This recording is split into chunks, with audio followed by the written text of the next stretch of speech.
Episode 268. Late night internet marketing. This week on the Late Night Internet Marketing Podcast, we're going to talk about how to start an internet business, but this is going to be the craziest episode I've ever produced.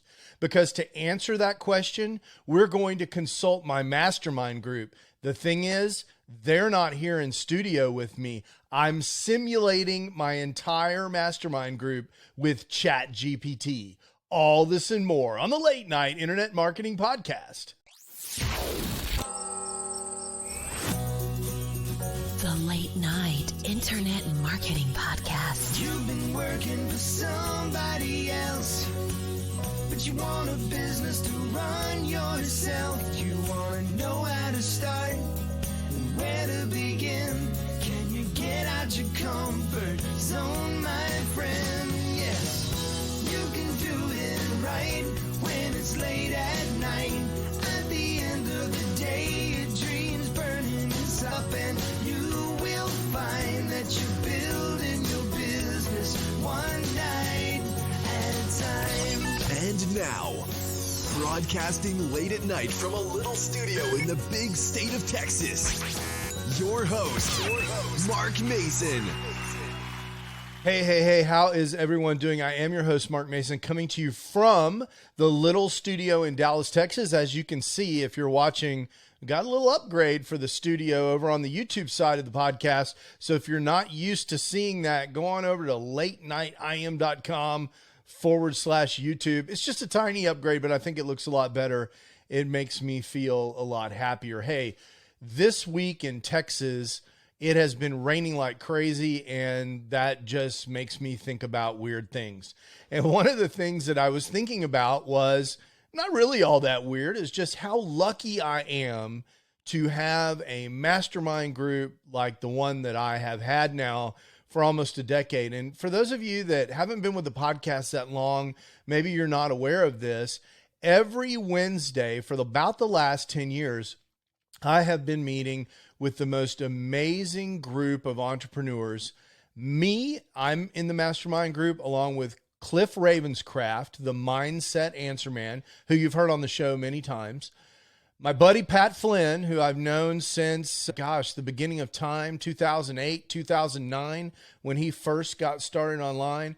Ray Edwards, who has to be one of, if not the greatest copywriting mind to ever put pen to paper in the history of man.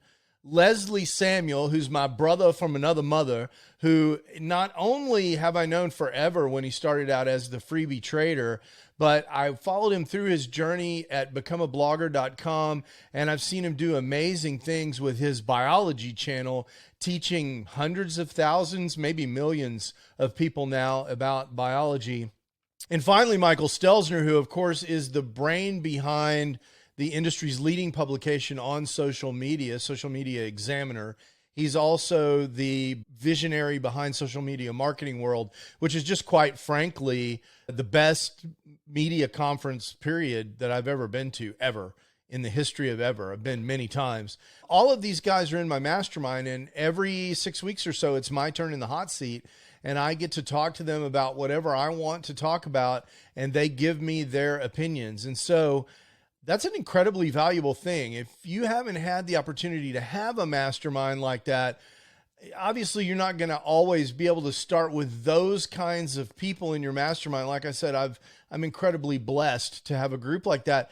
But people who are trying to do what you're trying to do, if you can find a couple of people that are a few steps ahead of you in certain areas, or maybe you have expertise that they don't have and they have expertise that you don't have, this can be incredibly helpful in your online business journey, and I strongly recommend that. And we meet religiously, like I said, once a week for the last 10 years. We've missed just a handful of meetings in all that time. So in addition to that, or apart from that, or aside from that, lately I've been really diving into ChatGPT like so many people have. And one of the ways that I've been using ChatGPT since 4.0, that's 4 with the letter O, came out, is I've actually been talking with ChatGPT on my way to work and working out problems and show outlines and doing research for various projects, just using ChatGPT like a person that I could talk to in dialogue mode using the phone app as I drive back and forth to my day job. And this has been an incredibly useful thing. So if that's all you take away from this episode, take that away, that you can actually talk to GPT now. And in my point of view, that changes the game for how you use artificial intelligence. But today, what I wanted to do is just have a conversation with my mastermind group, except we're going to let ChatGPT play the roles of those people. So without further ado, I'd like to bring ChatGPT in the room. ChatGPT, you're live on the podcast. How are you doing today? I'm doing great, Mark. Thanks for having me on the podcast. How's everything going with you? Man, everything is going great. And I know we're doing a podcast with my mastermind group. We set all that up ahead of time. Tell me who's in the room with us right now. Absolutely. In the room with us today, we have Michael Stelzner from Social Media Examiner, Leslie Samuel from becomeablogger.com, Cliff Ravenscraft from themindsetanswerman.com, Ray Edwards from raidwords.com, and Pat Flynn from smartpassiveincome.com. Hey, what do you think about that group, ChatGPT? I mean, that's a pretty robust group, don't you think? Absolutely, Mark. That's an impressive lineup. Each of them brings a wealth of knowledge and unique expertise to the table. It's a powerhouse group for discussing all things related to online marketing, mindset, and business strategies. You've definitely got a robust team here. Well, thanks for that, ChatGPT. I feel incredibly fortunate. And what I want to talk about with the mastermind group and with you posing as different members of the group at different times, speaking as they would speak, I'd like to talk about this idea of starting an online business. And can you first comment, maybe as Mike Stelzner or Pat Flynn, you can pick, is it too late to start an online business? What do you think about the viability of solopreneur online businesses in the current world situation, the current marketplace? Sure. I'll start as Pat Flynn. I don't think it's too late at all to start an online business. In fact, there's never been a better time. The current marketplace is full of opportunities, and the barriers to entry are lower than ever. Technology and tools are more accessible, and there's a growing audience online looking for unique content and services. The key is to find a niche you're passionate about and offer real value to your audience.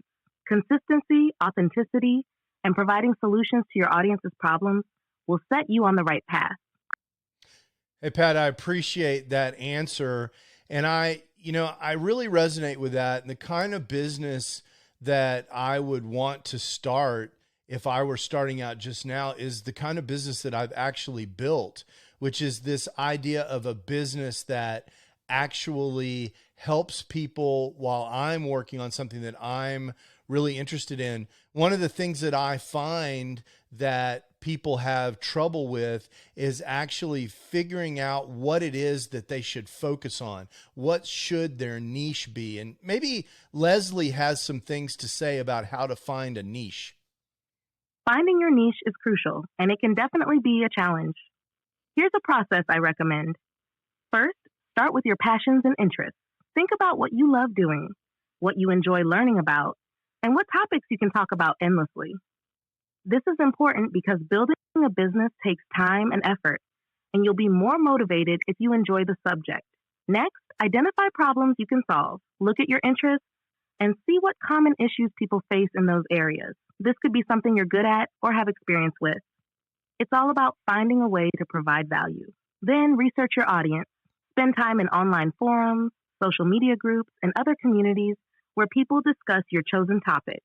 Pay attention to their questions, frustrations, and needs. This will give you a clearer picture of what your potential audience looks like. Finally, validate your idea. Before diving in, test your niche to see if there's a market for it. Create a small piece of content or a simple product and see how people respond. Use feedback to refine your approach. By combining your passion with market research and validation, you'll be well on your way to finding a niche that's both fulfilling and profitable. Well, thanks, Leslie. And I know with your work in the biology space, I know you've done exactly that. And, really you've done it over and over again. So I really appreciate that advice.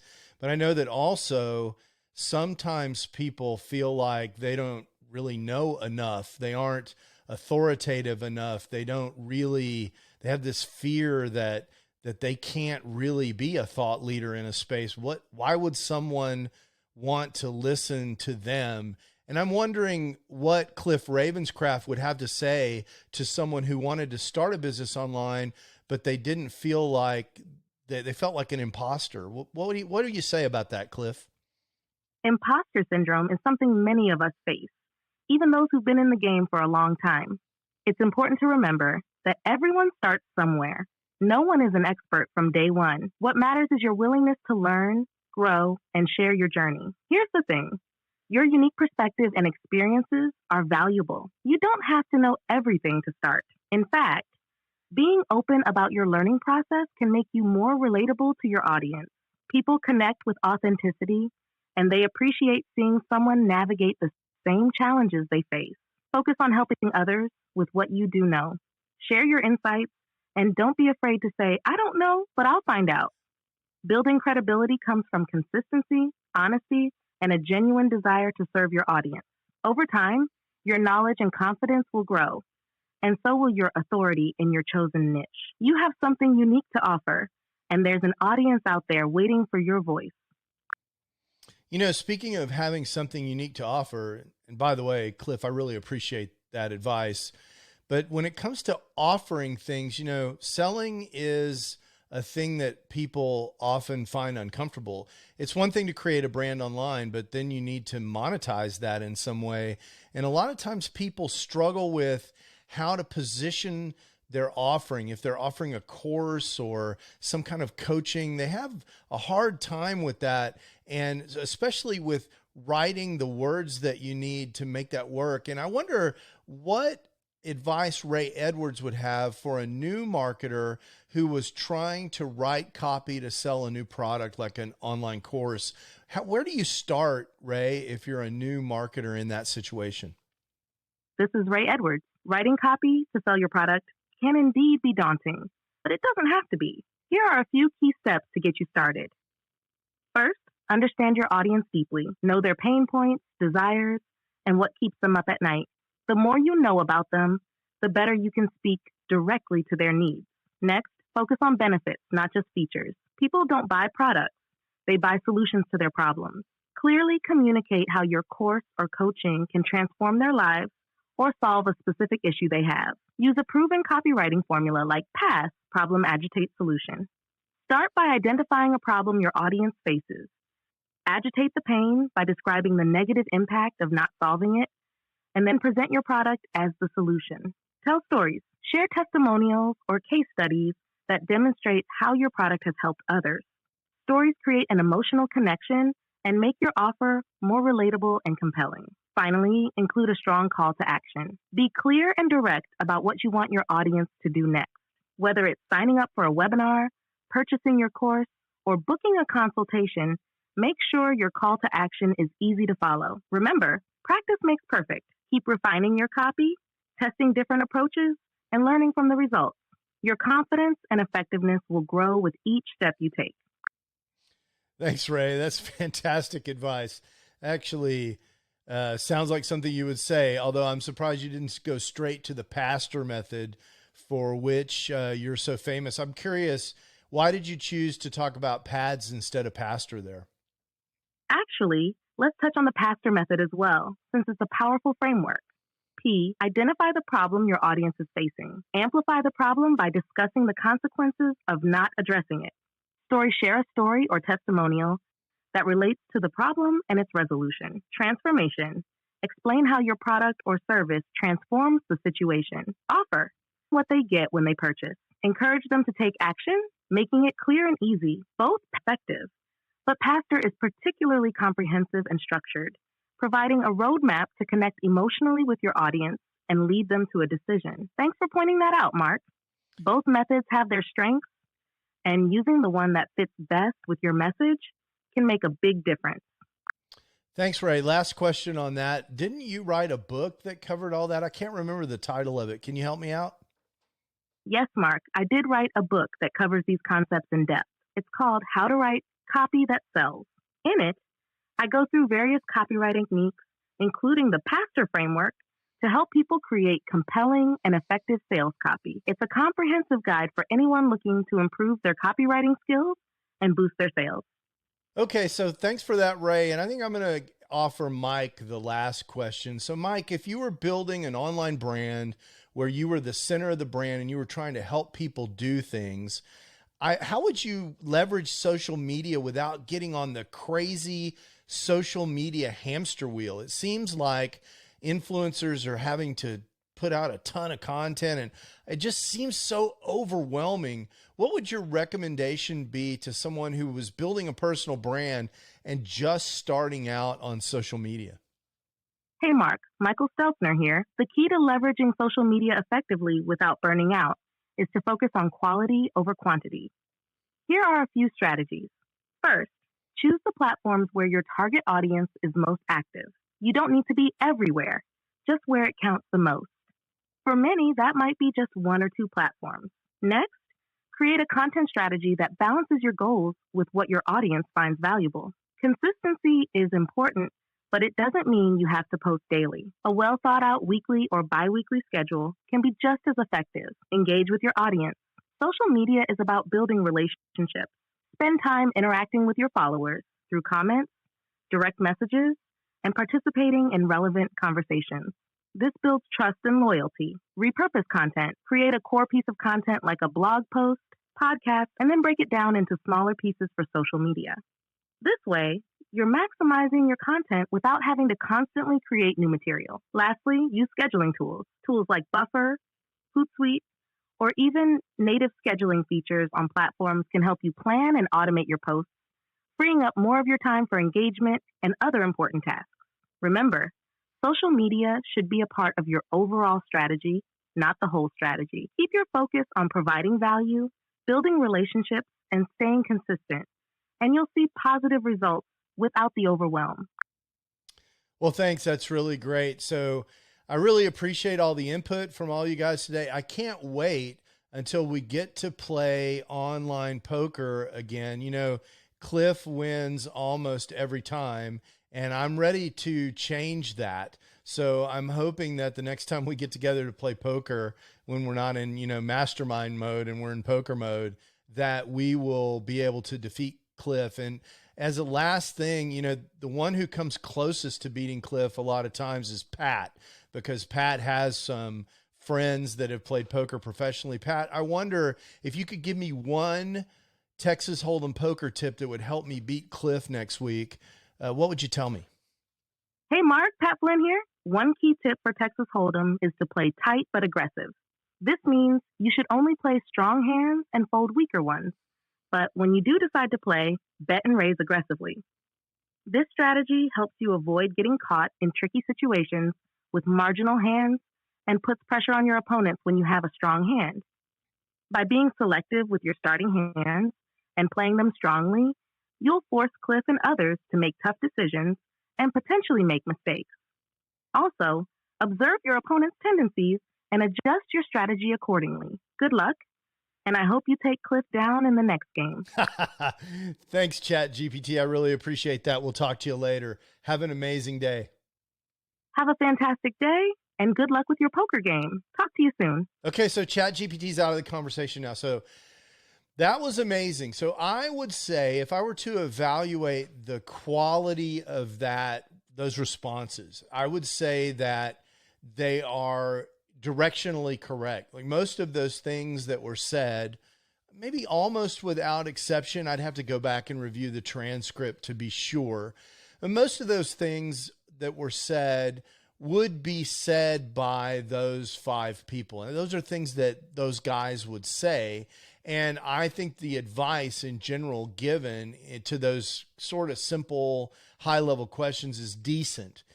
What I would say is it's not as in-depth or focused on me particularly as it might be if we were really meeting. So there's something missing there still, and definitely some of those guys would have some very specific data and evidence and examples, and the conversation would just be deeper and more colorful. I also didn't interject while ChatGPT was talking because that just makes ChatGPT pause more. And so she's not quite at full up real time response ability yet, but she's getting pretty good. And I think that in a normal conversation, and even in a conversation, let's call it a more aggressive conversation with ChatGPT, I would have been asking for feedback and maybe peeling the onion a little bit on what those guys thought or what their chat GPT personas thought.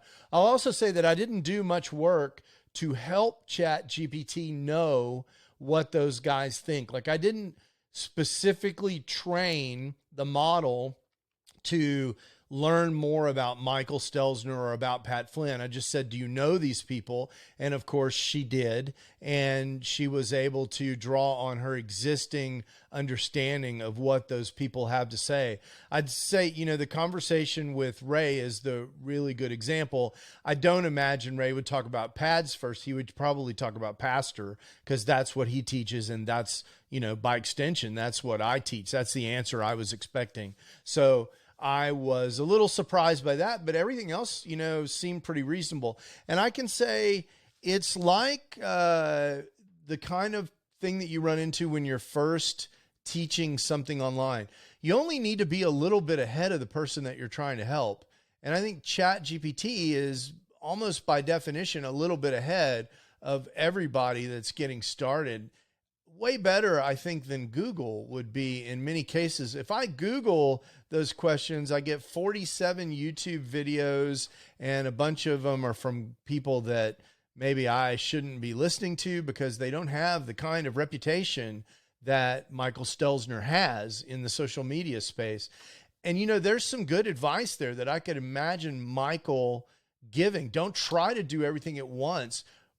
Go in on a platform and attack it and establish yourself on there or one or two platforms and interact with people and help people and build a brand reputation on a platform, not over the whole universe. That sounds like real Michael Stelzner advice. Now, it's also pretty obvious advice. So I don't think I don't think this is amazing or anything, but it sure tells you what direction we're headed.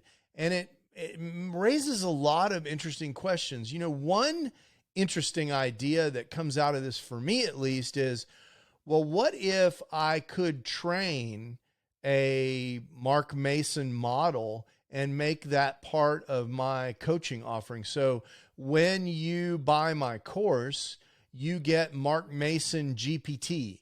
And I will answer as a GPT. I will give you answers to your questions to help you along in your journey, but they'll be answering as me. And if I had done work to specifically train the model to answer questions, you could ask questions that were very specific to your particular situation, and the GPT could try to help you as if it were me. That's something that's hard to offer in a big cohort.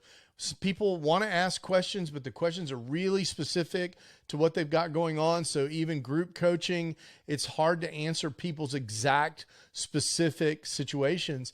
And what's interesting is too, that these models can pull in technical details. So let's say I'm teaching you a course about how to become an expert in a field, and I recommend that you use Kajabi in order to offer a course, and you've got some very specific niche technical question of the problem that you're having with Kajabi. Well, if you're talking to me, that large language model that is representing me as Mark Mason GPT could also reach into what it knows about Kajabi tech support tickets and forum postings that it's been reading about how to solve particular problems, technical problems with Kajabi that maybe I don't even know how to solve. So then it becomes Mark Mason GPT ++. And that's pretty exciting. That's a pretty exciting idea. So on the one hand, you might worry about GPTs replacing people who are teaching things on the internet. But I think a better question to ask is the question that Cliff Ravenscraft always asks and taught me how to ask. What does this artificial intelligence make possible? And I think one of the things that it makes possible is GPTs that answer in the way that I would answer, which frees me up to create other content, do other things, and help more people, while the GPT is handling the standard questions, just like so many companies are doing for customer service. I can see coaches doing this as well, and that's a pretty interesting idea. So I hope this was fun for you. Now, let me be clear. All of the answers, all of the GPTs that were represented here, Mike GPT and Cliff GPT, those aren't actually Mike and Cliff. That's not really them talking, and they didn't really say those things. Pat Flynn wasn't on this episode of the show, so you can't quote them and say Pat said that, because that wasn't really them. That was a GPT, but that was a representation of them, and I think it was really interesting, and I hope you found it illuminating. So what is my action item for you this week? I'm going to give you 3. And one of them is to pay attention to Mike Stelzner's new podcast on artificial intelligence. The name of that podcast is AI Explored, with Michael Stelzner as the host, obviously. And you're going to want to listen to that for a couple of reasons. One, it's a brand new podcast. And one of the magical things that you can do is get in on a podcast at the very beginning. It kind of makes you special. If you're like a day 0 listener, you know, you were there from the very beginning, and Mike is still very much at the very beginning of this thing. That's a really special experience. And if you haven't been able to do that, I invite you to do that with Michael's podcast, the AI Explored podcast. It's fantastic, just like everything that Michael does. And then the second thing I'd like to invite you to do is go to IamLeslieSamuel.com and follow Leslie. Leslie is increasingly focused on AI. He is super excited about it. Michael and Leslie are both super excited about AI, and Leslie is incorporating more and more AI content into his channel content. And I think both of those are fantastic places for you to get more involved in AI and understand what's going on. And then the third thing I want to invite you to do is check out chatgpt-foro, the letter O.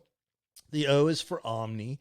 And maybe you have checked it out, but what I want to encourage you to do is force yourself to talk to it, brainstorm ideas with it, use it conversationally. If you've got a Mac, install the Mac desktop app and ask it questions and bounce ideas off of it, and ask it for alternatives, and ask it for brainstorming, and ask it to help you just like you would do if you were sitting in the room with somebody. You know, when I was in graduate school, we had these things called bullpens, and it was a bunch of graduate students crammed into an office with desks, basically, is what the bullpen was.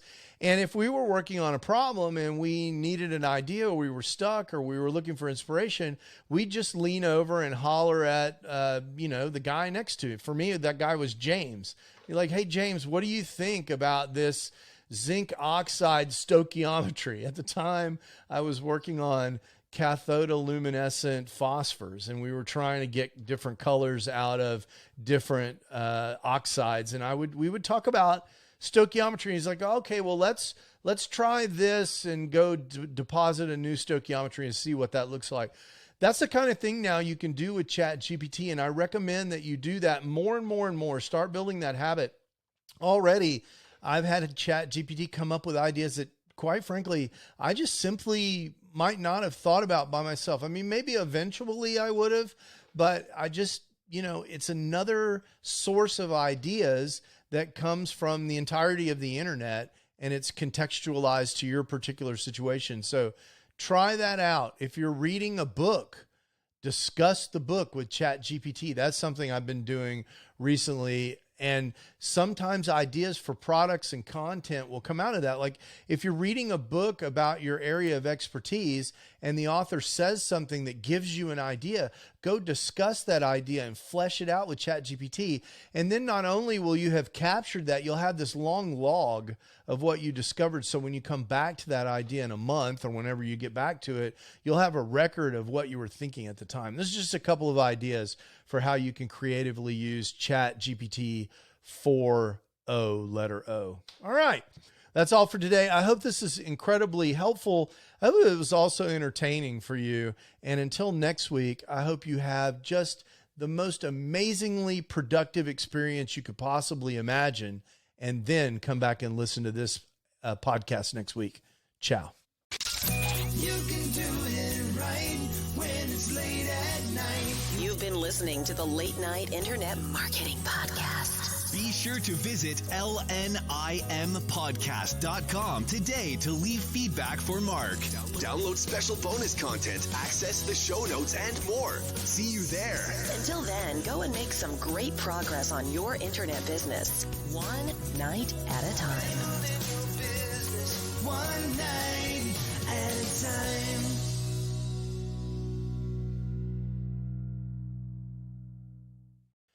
Man, I need a better sign off for the show. I always want to say, until next week, I hope you take everything to the next level, because that's what Cliff says. And that makes me like laugh, but I don't want to steal Cliff's tagline. So let's ask ChatGPT what I can say at the end of my show instead of until next week, take everything that you do to the next level, or I hope you have a fantastic week, or I hope you really get out there and crush that. What's a catchy thing that I can say at the end of every episode for the Late Night Internet Marketing Podcast that's sort of specific to the brand and will resonate with my listeners? What do you think, ChatGPT? How about something like this? Until next time, keep taking action and lighting up the night with your internet marketing success. Stay brilliant and stay driven. It ties into the late night theme and encourages continuous effort and success. I rest my case. Ciao. Late night internet marketing.